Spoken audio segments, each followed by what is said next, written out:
13 अप्रैल 1919 को बैसाखी के दिन जलियांवाला बाग में 15 से 20 हजार लोगों का हुजूम इकट्ठा हुआ, जिसमें औरतें, बच्चे, बूढ़े, नौजवान त्यौहार मनाने आए थे और कुछ लोग सियासी मसलों के खिलाफ आवाज उठाने। जमा भीड़ की खबर मिलते ही जनरल डायर वहां 50 सैनिक और मशीन गन से लैस 2 गाड़ी लेकर इकलौता एंट्रेंस ब्लॉक कर दिया।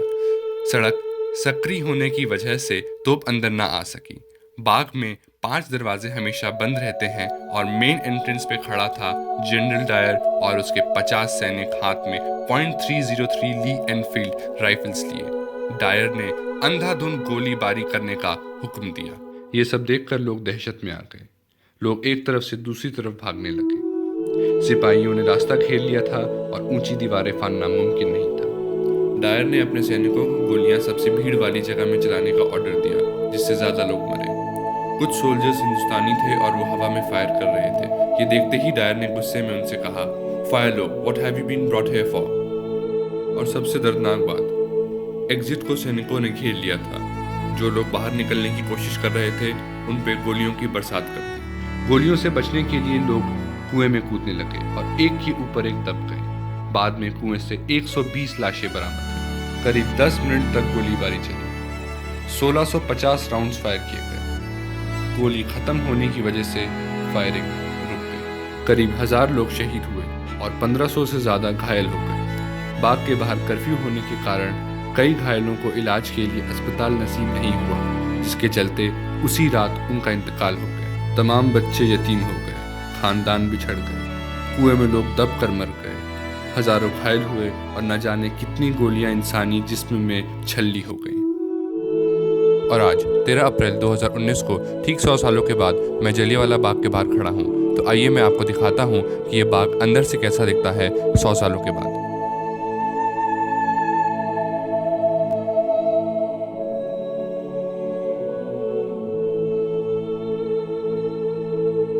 और यही वो ऐतिहासिक गली है जहाँ से जनरल डायर अपने सैनिकों के साथ बाग के अंदर आया था। ये बाग 6 से 7 एकड़ बड़ा है। इस बाग के मालिक का नाम हामिद सिंह जलियांवाला था। 1923 में द जलियांवाला बाग ट्रस्ट ने इसे 5,65,000 रुपये में खरीद लिया। बारिश के वक्त यहाँ पर चावल बोए जाते थे और गर्मियों के वक्त ये मैदान खेलने के लिए और मीटिंग्स के लिए इस्तेमाल होता था।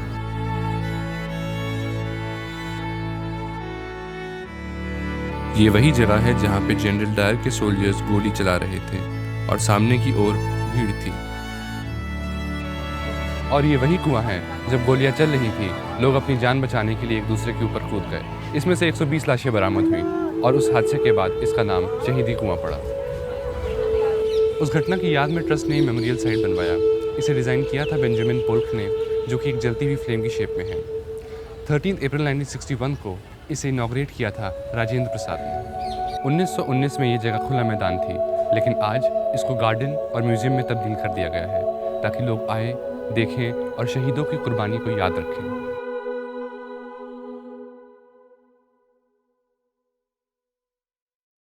उसी की याद में हम हर साल ये दिन ऑब्जर्व करते हैं और इस साल क्योंकि शताब्दी है, 100 साल पूरे हो रहे हैं, तो 13 अप्रैल वाले दिन हमारे उपराष्ट्रपति श्री वेंकैया नायडू जी यहाँ पधार रहे हैं और वो अपने शहीदों को श्रद्धांजलि देंगे। उनकी याद में एक सर्वधर्म प्रार्थना सभा भी रखी गई है और इसके अलावा एक डाक टिकट जारी होगा और एक कॉइन भी जारी होगा और शहीदों की याद में 2 मिनट मौन धारण किया जाएगा। रविंद्रनाथ टैगोर ने नाइटहुड का खिताब ब्रिटिश सरकार को वापस कर दिया था। महात्मा गांधी ने जल्द ही आंदोलनों की शुरुआत कर दी। मोतीलाल नेहरू ने विदेशी कपड़े जला दिए और सुभाष चंद्र बोस के पिताजी जानकी दास बोस ने भी ब्रिटिश सरकार का दिया हुआ टाइटल रॉय चौधरी लौटा दिया। विंस्टन चर्चिल ने हाउस ऑफ कॉमन्स में स्पीच दी, जिसमें से 247 मेंबर्स ने डायर के खिलाफ वोट दिया और 37 ने उसके सपोर्ट में। न्यूज़पेपर्स को इजाज़त नहीं थी जलियांवाला बाग के बारे में कुछ भी छापने के लिए, पर बॉम्बे क्रॉनिकल के एक एडिटर ने उसके बारे में छापा और उसको ब्रिटेन डिपोर्ट कर दिया गया। इंक्वायरी कमीशन ने जब डायर से पूछताछ शुरू की, तब डायर ने कहा जानबूझकर उसने गोली चलवाने का ऑर्डर दिया था। मुमकिन था बिना गोली चलाए भी भीड़ भगाई जा सकती थी वहाँ से, लेकिन उसने ऐसा नहीं किया क्योंकि वो समझता था कि बाहर जाकर लोग हंसेंगे और इस बात का सिर्फ मजाक बनकर रह जाएगा। जब सर स्टालवेट ने डायर से पूछा, मान लो गली में मशीन गन ले जाने की जगह होती तो क्या आप मशीन गन से फायर करते? डायर का जवाब था हाँ। सर स्टालवेट ने पूछा, तब कैजुअलिटीज और भी ज़्यादा होती? डायर ने जवाब दिया हाँ होती। इंस्पेक्शन कमीशन ने डायर को कोई भी सज़ा नहीं दी, उसको ब्रिटेन भेज दिया गया था। वहाँ पे उसका प्रमोशन भी हो गया, बस उसे इंडिया में सर्विस करने से मना कर दिया। 1927 में हार्ट स्ट्रोक की वजह से डायर की मौत हो गई। मेरी आप सबसे यही गुजारिश है कि हमें शहीदों की कुर्बानियों को कभी नहीं भूलना चाहिए।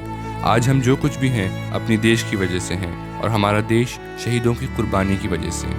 हमें उनकी कुर्बानी की इज्जत करनी चाहिए और जब कभी भी ऐतिहासिक स्थलों पर हम जाएं तो उसे गंदा नहीं करना चाहिए। उनकी दीवारों पे लोग कुछ भी बेहुदा सी चीज़ें लिख देते हैं, वो हरकत नहीं करनी चाहिए। ये हरकत करके हम शहीदों की कुर्बानी की बेअदबी करते हैं। और ये नहीं भूलना चाहिए कि हमें आज़ादी मिली नहीं थी, आज़ादी छीनी गई थी। जय हिंद।